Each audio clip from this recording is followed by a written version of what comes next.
ഒരു പുണ്യജന്മമാണെന്നും അച്ഛനും അമ്മയും ചെയ്ത പുണ്യത്തിന്റെ ഫലമാണെന്നുമൊക്കെയുള്ള അനുഗ്രഹീത വാക്കുകൾ കൊണ്ട് വിധികർത്താവ് ആശീർവദിച്ച അവിസ്മരണീയ മുഹൂർത്തങ്ങൾക്കാണ് ടോപ്പ് സിംഗർ സീസൺ 5 പാട്ടുമത്സരവേദി വഹിച്ചത്.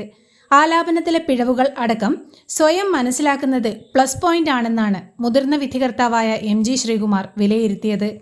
എവിടെയൊക്കെയാണ് മിസ്റ്റേക്കുകൾ പറ്റിയത് എന്ന് സ്വയം തിരിച്ചറിയുന്നത് ജ്ഞാനസ്ഥന്റെ ലക്ഷണമാണെന്നാണ് മധു ബാലകൃഷ്ണൻ വിലയിരുത്തിയത്. You are a born talent എന്നാണ് ബിന്നി കൃഷ്ണകുമാർ വിലയിരുത്തുന്നത്.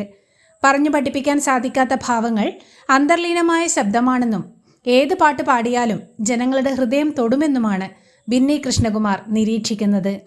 ഇത്രമേൽ ഭാവാത്മകമായ ശബ്ദത്തോടെ ജനിക്കുകയെന്നത് ഒരു പുണ്യമാണെന്നും അച്ഛനും അമ്മയ്ക്കും ലഭിച്ച പുണ്യജന്മമാണെന്നും വിശേഷിപ്പിച്ചുകൊണ്ട് ആശീർവദിക്കുകയാണ് ബിന്നി കൃഷ്ണകുമാർ.